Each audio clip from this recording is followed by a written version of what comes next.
Today in the Investing for Freedom podcast, I'm going to bring you an episode that's kind of in line with a series that we're doing over the next 5 or 6 weeks on the little short Monday versions, just around some of the deals that Kara and I have done and how we structured them and low money down, no money down deals. And if you listen to the full length episode from last Thursday, you heard Kara and I just talking about, some of our philosophies, some things that we've been through as a family and some of our business ventures, investments, etc. So this week, it's kind of in that same thread. I'm bringing you an episode that was actually recorded on a friend of mine's podcast. It's called Capital Hacking with Josh McCallen and Erik Cabral. Great podcast. If you have not listened to their podcast, go check out Capital Hacking. You'll love it. They bring on syndicators and people who raise capital, and their whole purpose is just to demystify raising capital through bringing stories and just situations of real world people just like you and I that have gone out there and done the thing. Well, anyway, I was on their podcast and thought it would be a great episode because I really just go into some of the, we talk about some of the deals I've done and, some of our business ventures and that kind of stuff. But I really feel that hopefully you'll enjoy this episode because you really get to kind of pull the curtain back on how I think and what gets me excited and passionate. So anyway, I hope that you appreciate this episode. I won't talk about it anymore. We'll just get into it.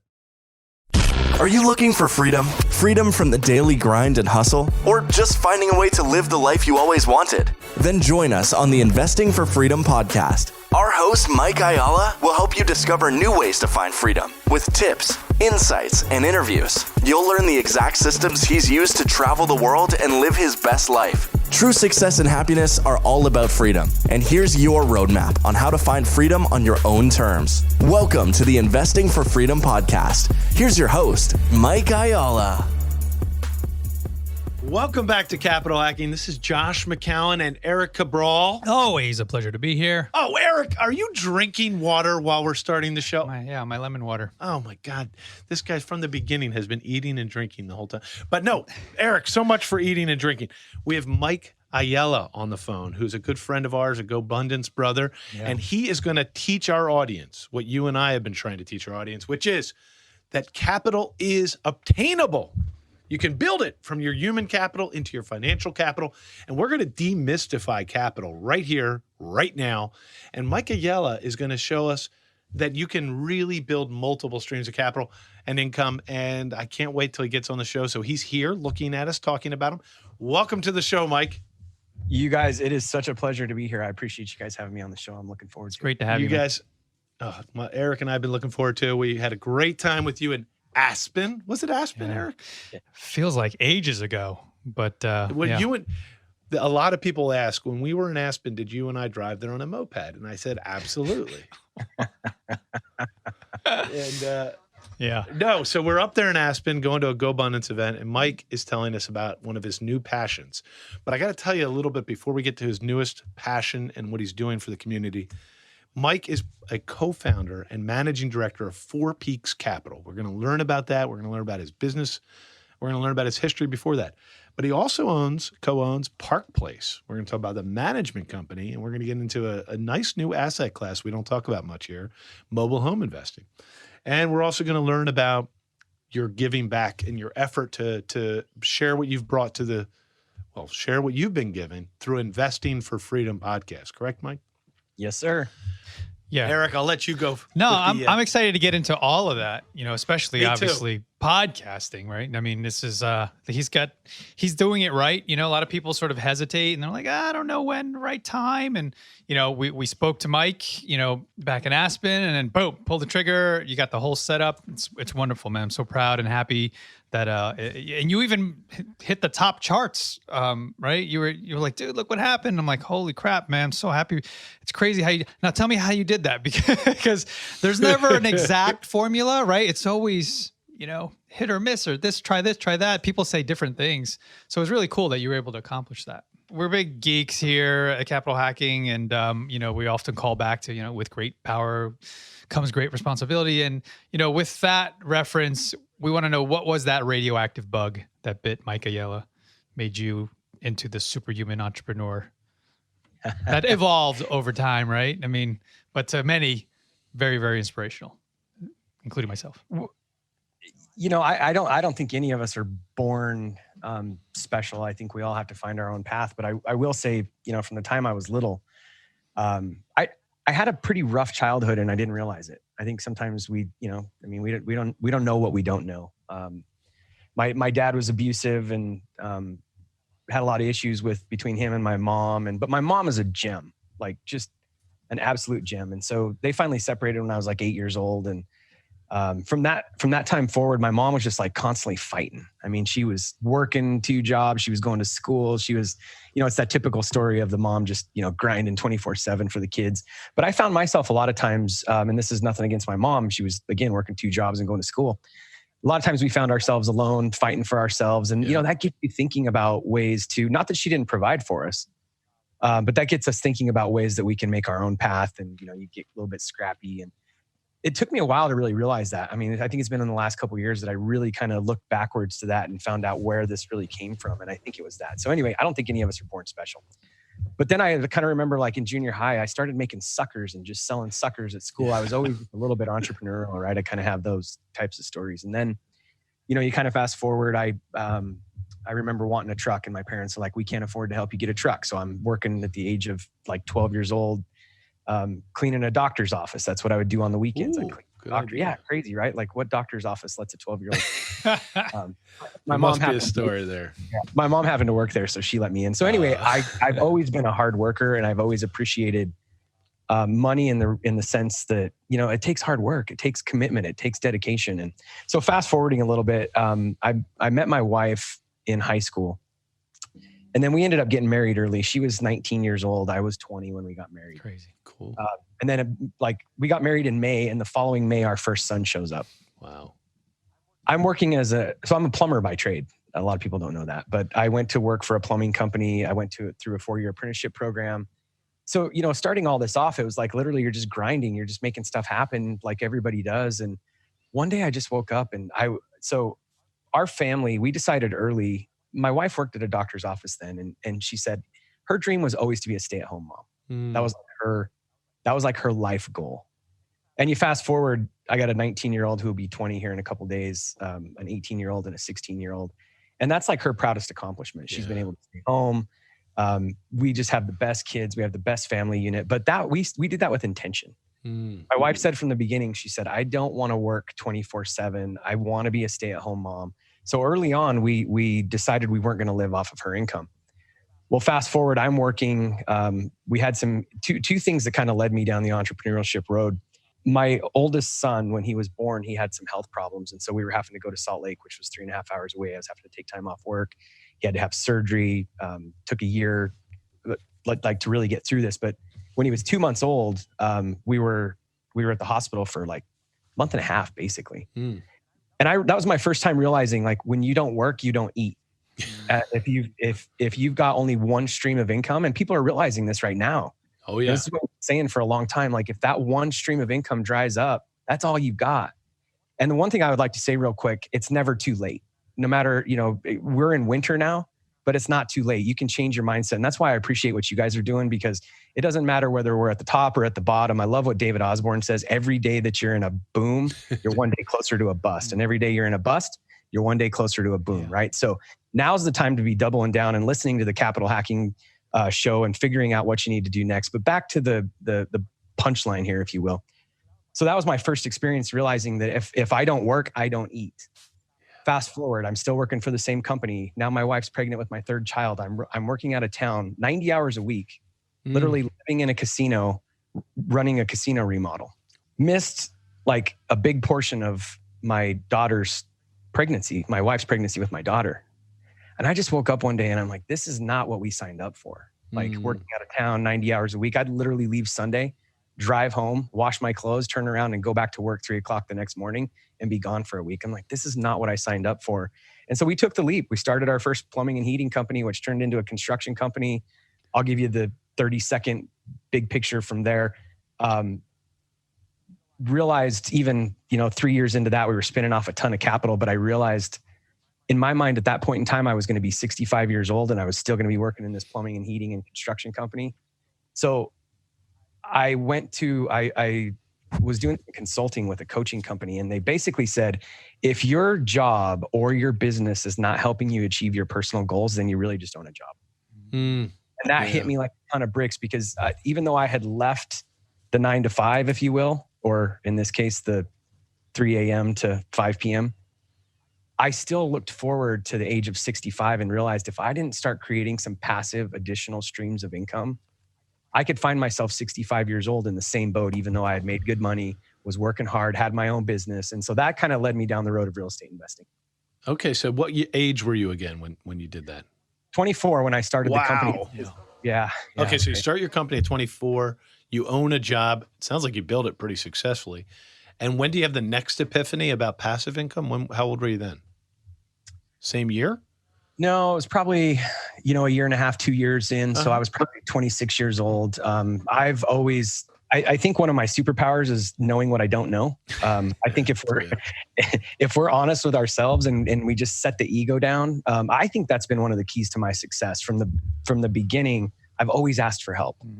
Like, I'm not scared to ask for help, because I know in order to be successful, I've got to learn more. In order to earn more, you have to learn more, right? And so this consulting company, we're like, how do we our company was doing well. Every single year we were double growth from 2004 to 2005, doubled. Jeez. 2005, 2006, doubled. All the way to 2009, we were on the Inc. fastest growing companies in America. As a plumbing construction company. Yeah.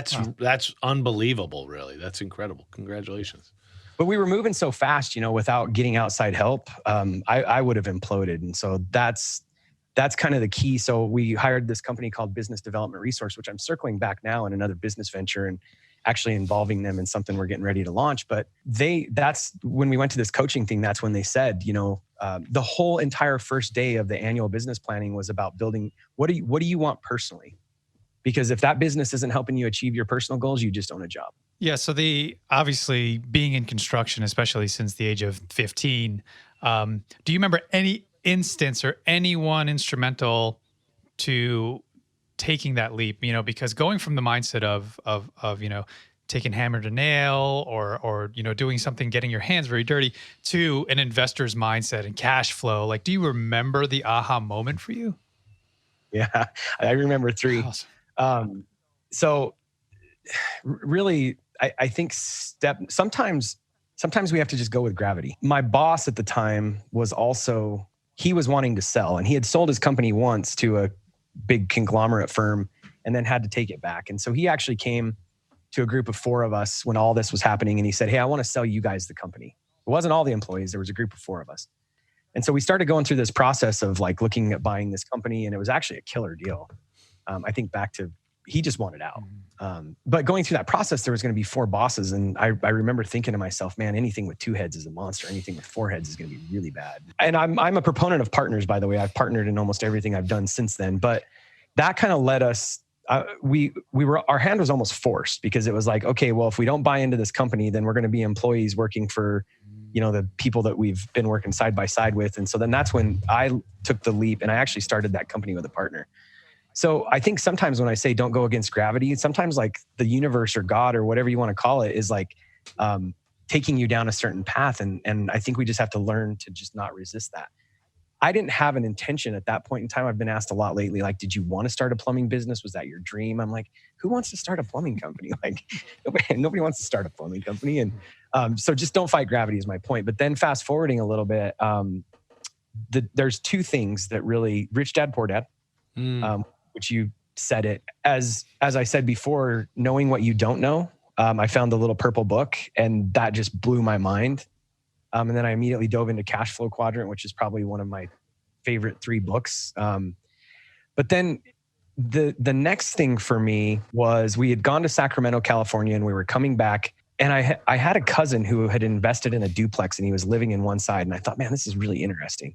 And I had a tax problem at that point in time because the business was spinning off a ton of cash. And my CPA at that point in time, he told me, you might want to look at investing in some real estate, buy a commercial building to put your plumbing company in. These little seeds are just getting planted everywhere in me. Rich Dad, Poor Dad. My CPA is telling me this. So on the way back from Sacramento, I stopped at Barnes & Noble. And you ever had a book just like jump off the table at you? Oh, yeah. like grab you. It's like on this sale table, right? And it's Dolph DeRoos. It's the Real Estate Investors College, it's called. You can still buy it in CD form for like $250 on Amazon. It's a 16 series CD series. And so I put it in. We're in Reno, Nevada. Where I lived was about 5.5 hours. I'm driving, and I literally wanted to drop my family off when I got to Elko, Nevada, and just keep driving. This was so good. This was amazing. It blew my mind. Was it on the car speakers the whole time?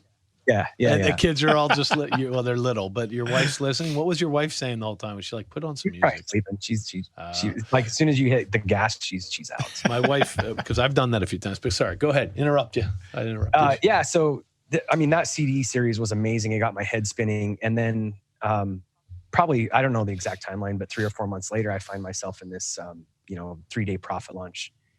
And this was the question they asked: if money and time wasn't an issue, what would your life look like? Where would you be? And there was all the normal stuff. I'd have a lake house, I'd have a mountain house, beach house, blah, blah, blah. But then my wife and I said we would buy 2 income producing properties a year for 10 years. That was like our big BHAG at that point in time when it came to real estate, right? I had listened to Dolph DeRoos. I'd been getting brainwashed by Robert Kiyosaki. And I know that like I want some passive income. And so that was like my big, hairy, audacious goal, as Jim Collins would say. And so we set that goal of getting 2 income producing properties a year for 10 years. And it's crazy. And I talk about this a lot. It took me a long time to realize that this is actually scientific, the reticular activator. Oh, yeah. I just thought it was like, when you actually just change your thinking and start, where focus goes, energy flows, that kind of stuff. But by just changing my thought process and knowing that I wanted that passive income, 2 deals, like, again, don't fight gravity. And so many times people are like, hey, how do I find a deal? And I even heard Dolph DeRoos, this was his formula: analyze 100 deals to get 10 under contract, to really negotiate 3, and to get 1 across the finish line. I never really had to do that because I would just always, now we're doing it because we're buying in bulk and it's a whole different business model. But back then, deals were just coming to me. You set your intentions, and I know this sounds woo-woo, but you set your intentions and you just start putting out to the universe. Your reticular activator starts saying, oh, I want a yellow Ferrari. Well, I don't want a yellow Ferrari, but I want a yellow Ferrari. And pretty soon you see yellow Ferraris everywhere, right? And so 2 deals fell in my lap within the course of like 4 weeks. Seller carry, people needed out of it left and right. One of my mentors always says the 3 Ds: death, divorce, and don't want them. Yeah. And these were those situations. One of them was a divorce situation, and one of them was a don't want them situation. And so I got seller carry financing on my 2 single family rentals. And then in I almost said year 2, but I don't even think it was actually year 2. So we hit our first year goal, and then all of a sudden this 72 space mobile home park falls in my lap. Oh, that's how it all starts. This is how it started. And we can talk about this later. I'll stop after this, but this deal came out of nowhere, and I was scared to death because 2 income producing properties a year for 10 years was my goal. I wanted 20. Exactly. I wanted 20 spaces. I wanted 20 doors, right? And pretty soon, before year 2's even up, I've got 72 space mobile home park and 2 single families. And that just kind of opened my whole eyes to a whole different. So let's probe right at the end there. You talked about how you had a goal: 2 income producing properties for multiple 10 years each year. So then all of a sudden a mobile home park shows up. It's it's an outlier. It doesn't make any sense to your goal. This is just a life question, because since then you've built other businesses and been very successful. So how do you deal with goals? I'm going to back up. Let's go high level. You had a goal, an outlier shows up. How do you evaluate when it's right to make a shift compared to when you're following the rabbit down the rabbit hole? So I talk about this a lot on anything I do, really, but I've got a simple 5-part formula that my wife and I have followed for years. It's: what do you really want? Why do you want it? What are you going to do to get it? Measure results and adjust. Okay. So adjust is part of the plan. Adjust is part of the plan. This is a great example. I just did a video of this the other day. I'm walking through my office, and literally 7 weeks ago, before we were really locked down and all that, I tell my team, I'm like, go work from home. Let's just get the virtual thing up and running because of COVID-19 and everything. And they're looking at me like I'm crazy. They're like, this is not a big deal, like whatever. And so I send them home, and then my wife and I go on vacation the next week. And literally the week we get back, we're locked down so I'm walking through our office last week, and I'm recording a video, and I'm like, this is why the adjust part is so important. because sometimes forces outside come in and just, knock your feet right out from underneath of you. And if you're so focused on that 2020 goal that you can't adjust, you're going to find yourself in a really bad emotional state. So sometimes outside forces dictate we need to adjust. But the first question is, what do you really want? And then the second question is, why do you want it? And sometimes what you really want changes, and it's your goal. Like, it's your life goal. If you're not flexible enough to say, you know what I thought I really wanted isn't what I want, I'm going to move on. I think you're going to find yourself frustrated a lot of times in life. You set a goal, and there's this whole thing, never quit. I would say that what you just answered was very wise and prudent, and nobody's going to disagree with what you just said. But honestly, I'm not sure how to answer it like a scientific way. Like, it's time to shift goals, because going back to that situation of the trailer park or the mobile home park, and you shifted and you were going to learn that you became a mogul in mobile home parks. You could have chosen the other way. You could have said, no, thank you. I'm going to stick with my original plan. And you may be on a different success trajectory right now. Honestly, in that situation, there probably was not the wrong answer. But did you ever feel, and you said it, that this is a danger? Did you feel like you betrayed your first goal? I know I've gone through this, Erik. Have you gone through this? You've set business goals and then they change and you wonder whether you should have stuck with the first, and did you do the right thing? Sort of questioning your decision. And as the path goes, it's like a point of no return. Yep. You don't want to have regrets. Is that what you're getting? You don't want to have regret. Clearly, this guy made a great choice. Not that he couldn't have done great on the other path, but we're about to get into it. That's what you said, though. You pointed it out. I mean, Mike succeeds, right? He perseveres. He always figures out the solution. And in the short amount of time that I've known him, he's that type of guy, right? He's a DIY guy, and he figures it out. So no matter what path he took, whether he was going to stick with single families, he would have crushed that as well. But you're so diverse. So speaking of that pivoting and adjusting and tweaking your goals, your portfolio is super diverse, and mobile homes, single families, commercial buildings, land holdings. So how did it get to that point? Like, how did you start to just say, you know what, I embrace it all, bring it? Sometimes I think we think that, I think a lot of times even, the more business minded we are and the more entrepreneurial we are and the more we hire consultants, the more we think that the outcomes determine the strategy. I kind of think that actions determine the strategy, which gets you to your outcome. So I'm a take action guy. Mm-hmm. So when this mobile home park deal falls in my lap, I'm like, okay, I don't think I actually processed this way then.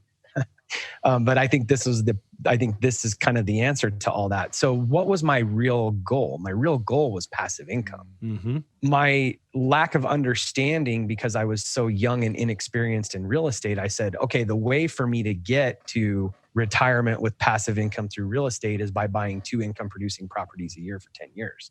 But what the goal was actually passive income, right? That's what the real goal was. And so sometimes I think we just have to keep the goal in mind, but maybe change the strategy or the action in order to get there. Absolutely. So the mobile home park deal falls in my lap. And this goes back to what I said before, knowing what you don't know. So I was like, in fairness, I had done a lot of work in this mobile home park as a plumbing and heating. Okay. So you actually knew it. I get it. So that's how you found the deal probably. Yeah. And the lady that owned it was she was a mortgage banker out of Las Vegas, and she had invested in this park, and she had a deal, some kind of investment in Vegas that was going south, and she needed cash quick. So quick story on the mobile home park. It was listed. She was trying to sell it before she got in trouble. She had it listed at like 1.2 million. Just if somebody would pay her, then she would take it, right? When this all happened, she had a first position note on the mobile home park for $390,000 from a private investor out of Phoenix, Arizona. I still do private loans and stuff with him to this day. Oh, wow. She wanted $80,000 cash down, and basically that note was assumable. So she just needed $80,000 cash, and she was out. She was in trouble, and she needed the money like yesterday. So this is another example of don't want them, right? She needed out of it for a specific reason.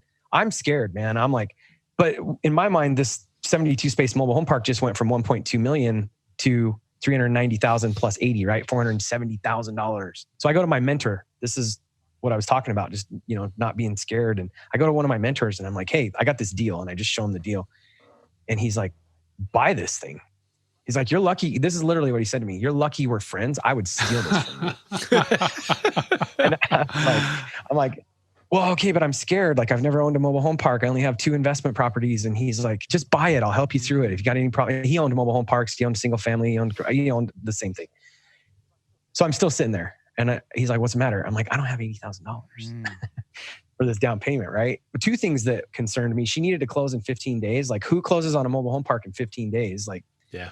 So that was one concern. And then the other concern was I didn't have the $80,000. And so he literally looked at me. Our business was growing so fast and it was very profitable, but it was very capital intense. So we didn't have a lot of cash.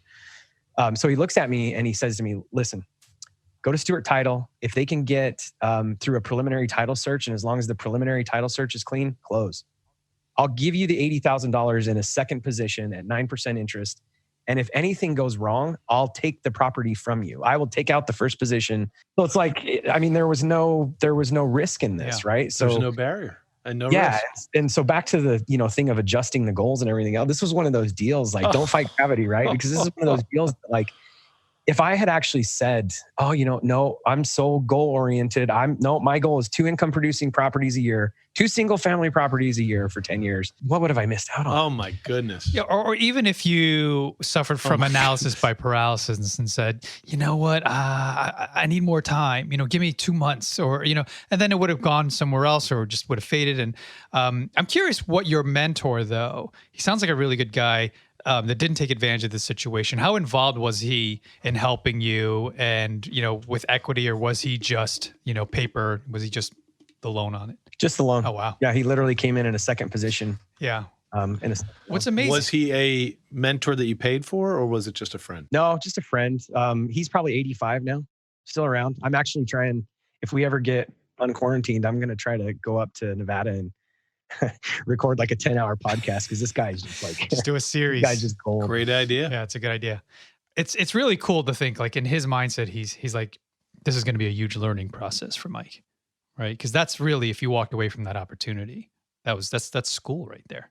Mike, we like to talk a little bit about the capital hacking strategies here. So you are full of them. You're full of it, buddy. You're full of it. No, so capital hacking is where we kind of demystify the fact that you capitalized and created capital by basically your human ingenuity, really, your human capital and your willingness to learn. That's like your greatest gift, and lack of fear. You may have some fear, but you overcome it. So let's go through your businesses, okay? So let's make a shift. Let's get the content of, there's so many listeners listening now saying, okay, but Mike seems awesome. What does he do today? And did those early beginnings with mobile home parks, is that where Four Peaks Capital Group came from and Park Place Management? Was it from that capital group? I mean, that genesis? So two things. I sold that first business in 2014, the plumbing and heating company. Actually, to my partner, he bought me out. And we had bought a lot of real estate together. And so we did by the way, this is gold if anybody's never heard of it. I'm writing some gold here. Through the course of that, so we had bought real estate together in LLCs, and we had the plumbing and heating company and a construction company and a cabinet, all this stuff that we had built. And so we did a 355 stock exchange. This is the gold that I was saying. So if you never heard of that. Never heard of it. If you have I'm not sure if it's even still around. But if you ever have a situation where you've got equal stock in 2 different companies with the same partnerships, that you can transfer that stock one time with no tax consequence.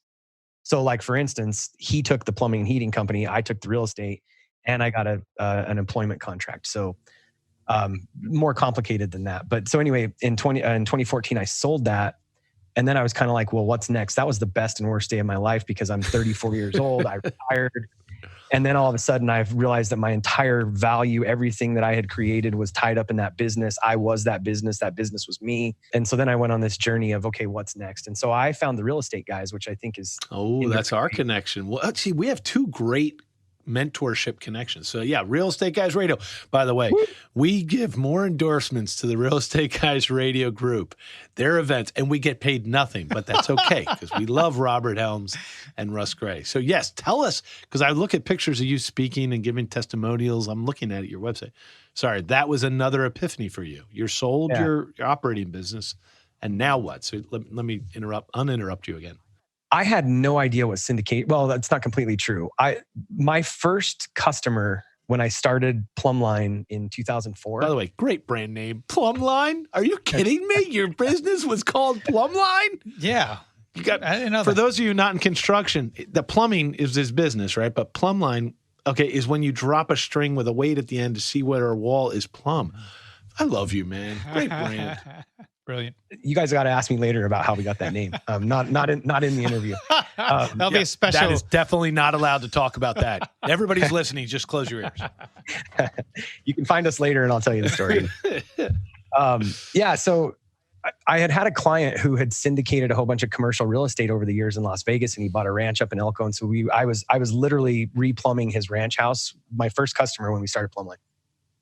So he had always talked about syndicating. And I was like, what the heck is syndicating? Never really paid much attention. So when I sold my business, I had met with him and he's like, you really need, with all the real estate you've done and your love for real estate, you really need to look at syndicating. I'm like, okay, sounds great. Well, then all of a sudden I had been talking to a buddy of mine who actually works with us now. He runs our property management and construction company. His name's Tyler Gunter. I had talked to him. We had worked together back in the day in Nevada. And so I was talking to him about syndication. He sent me a link to the secrets of successful syndication with real estate guys. And I was like, what the heck is this? And I looked at this link and I told my wife, I'm like, hey, there's this course coming up in Phoenix, Arizona. It's next week. I'm like, I'm going to go to it. And she's like, not without me. And I was like, okay, well, come. So we fly to Phoenix. We go through the 2-day syndication course, which if you have any desire to raise capital at all, what an amazing course. We agree. I didn't know anything about syndicating. So I go to that and I'm like, oh man, this is next level for me. This is what I need to do. Rather than, the way that I'd done it, which I had done well and built a great portfolio, but I'm like, man, we could 10X this thing. And with our knowledge and experience, build a true investment business and provide more jobs and take other people that want to invest in real estate and want the benefits of investing in real estate. You can take their capital and pool it. I was so hooked. They said, hey, if you want, no pressure, but as soon as the show's over, the conference, we'll talk about our mastermind. So I stay and, they've got a high level inner circle. I joined it immediately. Did you really? Look at you, man of action. I just, my superpower is I know what I don't know. And I'm like, these guys are smarter than me. I looked at my wife and she was like, you got to do this. And this is those things about adjusting goals again, right? So after I had sold my first company, I bought a division back from that company. It was a high-end cabinet and remodeling division that we had built out. But he was overloaded and couldn't run all the divisions. And so I bought that back, which I had wished I had never done because it was a waste of time. And then literally a year after I had bought this back, I find the real estate guys. And then all of a sudden I'm like, this is a big commitment. Getting into syndicating is it's a big commitment. This is no longer passive investing, right? You're now running a real estate investment business and you need to treat it that way. And I realized that, looking back to the first business and how I had built that out, we got to over 100 employees in a quick period of time. I saw that. So on the capital hacking side, you can do it passively, but if you get too far in and it's not your career, then I just encourage you to just really, pay attention and just pay attention because it's a lot. Or join a team or join as a limited partner of teams that you trust and want to work with. And that's why you have your show, because you have a great company, and our show leads people to my wife's company, Accountable Equity. So that there's two ways to do syndication, right? You can make it passive if you want to be passive. Sure. I think I was thinking from you're 100%. You're absolutely right. The operators, you and I are similar on this. And Erik and I just did another interview of a person similar. So we're simpatico. If you're going to be a capital syndicator, we highly encourage those that are going to do that to move forward with a business model. Yes. Not an event or a project model, but a business operation system. And it sounds like you you went right into it. Did you create Four Peaks Capital Partners that year? Like right away? So I met my partner, Andrew Lanoy. He was in the mastermind. That's how what a great mastermind. Yeah. So Andrew was in there. He had already started Park Place Communities with another partner. And because of a series of events, which was not a bad falling out, that his partner just had some life events that they had to go a different direction. So his partner was kind of the operations side of the business, and Andrew was kind of the marketing and sales and the capital raising side. And so when Andrew and I met, we clicked, and we didn't do anything for probably 6 months, but then we really started talking and spending some time together. And I worked with Park Place for probably a year, really, before I became a partner. I was at a place, like I said, where I was retired, and so I just helped out. I got involved, started looking under the hood. I literally didn't get paid or become a partner for probably a year, just kind of, Andrew and I dating, as you call it. I started just helping Andrew on the operations side. And during that time is when, for marketing purposes, we had a consultant that we were working with, and we still do. And they told us, hey, you should probably consider, because we have Park Place Communities, which is a property management company, but then we have Park Place Construction as well. And our construction crews travel the country remodeling the mobile homes in the mobile home parks that we buy. That's part of our turnaround strategy. Fantastic business model. But then this consultant that we were working with was kind of like, it comes to a point where investors don't want to do business. This is exactly how he said it. They don't want to do business with a landlord. Like, you really need to probably get your private equity company structured. This is kind of back to that, put on your big boy business pants. And so we structured Four Peaks Capital Partners, probably in 2018 probably is when Four Peaks came around, but Park Place Community started in 2015. There's a lot there, Erik. It's funny how 2 shows that we do recently really lay this out. And I'm really glad that, first of all, there's a lot of things you've just brought up that we're going to probably have you back on a different show, because Erik and I are brainstorming a mini series on masterminds and the value of them, the pros and cons of them. And you have multiple. I know of 3 that you've joined that have been powerful for your life. So I'd love to have you back on that show. So whoever's listening now, there's going to be another time when we have Mike here, and he's going to help us dissect being a consumer of high-end masterminds and what it's done for him. But there's something else that Mike just taught us that is another thing we want to really bring to the audience. See, capital hacking isn't just about raising capital, Mike. It's also about finding ways to maximize the power that you already have. That's what Erik and I talk about. The human capital is technically always more important than the financial capital. It just is. I mean, I remember one time a group of Harvard investor guys were calling me to invest with us, and they talked about their cash capital as if it was the most important part of the deal. And I kept saying, I am so grateful you want to invest. Your capital is very important and it will be treated very well, but it is dumb. And I remember it has no talent. It is important, but you're calling us because we have a unique specialty that creates tremendous wealth. I'm not speaking bad about your cash, but the cash comes after the human capital. Anyway, bottom line, we didn't do the deal because they didn't see a balance. So back to capital hacking. You used a strategy that, Erik, I've been branding this terminology called Internship 2.0.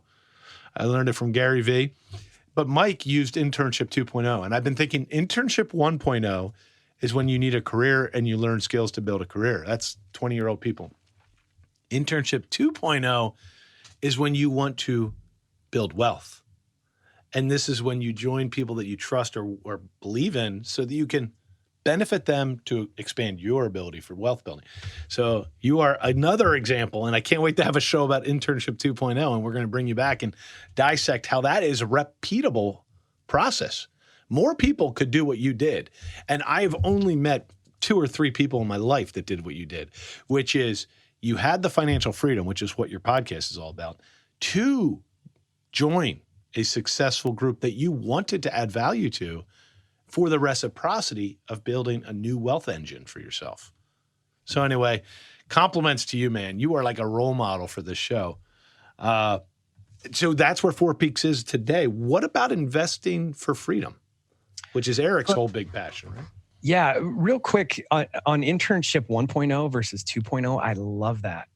That is amazing. And I've thought about this for years. In fact, that mentor that I was talking about earlier kind of spawned this in my thinking at one point in time. But Internship 2.0 is the same as making money. And I find it interesting that we call it making money. Internship 1.0 is like, go to work, you're working by the hour, or even, to some degree, self-employed business owner, you're making money. But Internship 2.0 gets over into the create money aspect. I like it. So just for instance, in just a construction terminology, which I think most of us can probably understand. It. Go for it. We go buy a piece of land for $50,000 and then put in, we bring in a contractor and he hires labor that costs $50,000. So now we're at $100, and then we bring in $50,000 of material. And so we're at $150, and then we sell that house for $225. We literally just created $75,000.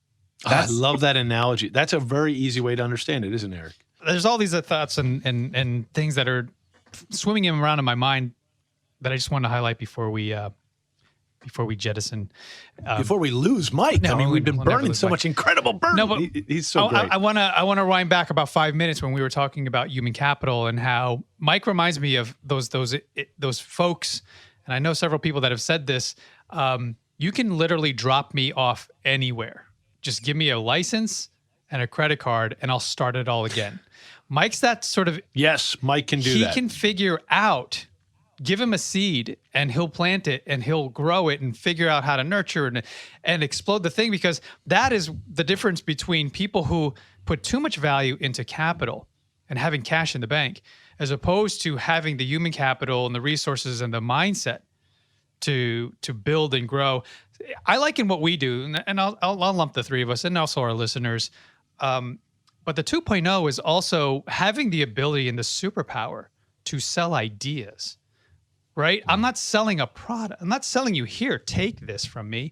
I'm going to talk about something and you're going to jump on board and we're all going to do this together. And then I'm creating value out of just a concept, right? Because I think McCallen, when I first met him, and even with you, Mike, it's like, I am sold on you. I don't care whatever deals you have, whatever it is. I want to do a deal with I want to Mike. work with you because I like you and your ideas and the way you think, not necessarily the deal. The deal could be anything, a mobile home park, right? A land, whatever. But yeah, that's where I just want to highlight to people that really, really focus on being that creative. And if it doesn't come naturally, surround yourself with people that are, because it will spill and it will influence you. Ooh, that's such a great point, Erik. That's why we love being part of your mastermind group at PodMax and all the different thought leaders you bring into spaces. I just love being around with MC and Mike so good. Cloth and you. Yeah, you're Mike Ayala is going to join it, I'm sure. It's good. Well, he's built it. It's funny because here's how I know I've evolved, and I'm just gonna bring myself onto Mike's show here. I'd say 3, 4, 5 years ago, if the situation when we met Mike, because we were talking about helping to build the podcast, just behind the, like you like to say, inside baseball. Mike was interested in us potentially helping him, and then when you launched it, I was so freaking happy for you. It didn't matter who you use and who you went with and who was helping you build it. It's so amazing to watch it, get built and look at it from afar and go, holy crap, that's amazing. Now can we work together? Yeah, let's do some stuff, because we're all doing sort of similar things. So can you share with the audience, because you're super passionate about this new brand that you've launched, can you tell people what was the inspiration? What was the middle? What was the beginning, middle, and now what's your future end goal with growing Investing for Freedom? The podcast. The podcast. Yeah. Well, so two things that are really interesting, and it took me a while literally fighting with our marketing guys, because, if I get 100 people that listen to Investing for Freedom or join our Facebook community or any of that, my ideal client, if we want to talk about our avatar, is an accredited investor, just like, it's the capital hacking space, right? So we don't take investors that aren't accredited. And the majority, like I said, if 100 people find and listen to my show and I get on a phone call with them or anything else, 95 of them are not my ideal client in terms of they're an accredited investor. But I'm so passionate about helping people find their freedom through passive income, through mindset mentoring. It starts with changing the mindset. And I get so many people asking me, if I have $5,000 to invest, where should I invest it? It's the same thing we've been talking about. Put it into a mastermind, put it into a course. Don't take $5,000 and go try to find a duplex or something. I literally had a girl last week ask me, hey, we've got this 8 unit that my husband's looking at. Should I buy it? And I'm like, I have no idea if you should buy that. Like, how much money do you have, right? Like, you need to go hire a coach. Like, take $5,000 and go hire a coach. Well, you're one of the few that's you've done it at a very high level. That's why we got to do a show with you talking about it, because when I would have, I'm totally interrupting you, I would never have known how powerful those things were. And you can really speak to those people. But go back to your interruption. I interrupted you. So Investing for Freedom, the reason why I'm so passionate about it, I'm not looking to monetize the podcast. I'm really not. I started the podcast because I find myself constantly getting hit up through DMs. Hey, can I get on a phone call with you? Hey, can I pick your brain for 5 minutes? Yeah. But you only have so much time that you can do that, right? And so I wanted to launch the Investing for Freedom podcast so that I can just share whatever I want to share with the masses. And if they want to listen, great. And then even the Investing for Freedom Facebook community, it's a free Facebook community. I like that. I've got some amazing people in there that I've got some groups that run masterminds and that kind of stuff, like Rock. You guys know Rock from M1. Oh, yeah.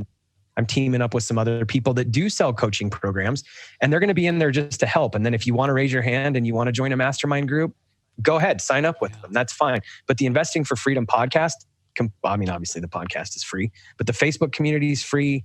We're going to go live in there. I'm literally, as I'm recording podcasts, I'm asking that guest on my podcast, hey, will you spend 5 more minutes and just come in Oh, so smart. my Facebook community and just teach them for 5 minutes? Like just I 5 love minutes. that. Like drop. So that's where I'm so passionate about investing for freedom for that reason. Cause I just want to share, I go back to number one, my boss at the plumbing and heating company. He constantly taught me, we owe it to the next generation. This is the apprenticeship, the internship. We owe it to the next generation to just share everything we have with them. And he literally started an apprenticeship program that had apprentices from all of our competitors. They were all coming. Yeah. They would all come to class, and all the companies in town could send their apprentices there to get trained. That's pretty amazing, actually. That was his abundance mindset, right? So he taught me that we have to give back. And then the guy that I keep talking about, his name's Barry Liparelli, my mentor. Abundance. Like, he said to me, you're lucky you were my friend or I'd steal this from you. But he never asked for a penny. Anytime I ever needed anything, he would sit with me for 2 hours. And I literally remember him, I can't tell you 1,000 times looking up saying, do you want to hear this? I'm like, heck yeah, I want to hear this. Like, so that's my investing for freedom passion. I just want to give back. I just want to help. It's the mindset. You got to change that mindset first. You guys are nailing it. It's not about the capital. It's never, ever, ever about the money. The money is not the problem. The mindset is the problem. Having the right team in place is the problem. Finding the right deals is the problem. Getting the deals turned around is the problem. Capital's never the problem. Hey, man, it's a blessing to know you, buddy. And I'm serious about some follow-up sequences, if you don't mind. And as we get into these mini-series, we need pros like you to help highlight these. Just like capital hacking. So just like what you're doing, capital hacking also doesn't have a big grand plan to monetize it. It just wants to share what we've been learning from our mentors. But Mike, how can people reach you? How can people work with you? On the, if you want to look at the mobile home park side, Park Place Communities and Four Peaks, you can find us at the website, www.fourpeakspartners.com. And then the Investing for Freedom podcast, you can find it on, any of the major podcast sites. And we have the Facebook community. It's free. It's just Investing for Freedom on Facebook. Awesome. And congrats on was it in the top 100 or the top business podcast? Top 100 business, top 50 in investing. Yeah. Beautiful, man. Yeah. Congrats on that. That's freaking awesome. Nikes. Yeah. Oh, man. Well, let's ride your wave. Thank you so much, Mike. It's been great to have you on the show. If you've found value in this episode and you know someone who's wanting to start or move further along in their journey toward investing for freedom, I would be forever grateful if you would share this show with them and help me get this message out to more listeners. Also, if you enjoy what you've heard, I would appreciate it if you take 30 seconds and leave me a 5-star review and share this with your friends. And until the next episode, cheers to moving further along in your journey of investing for freedom.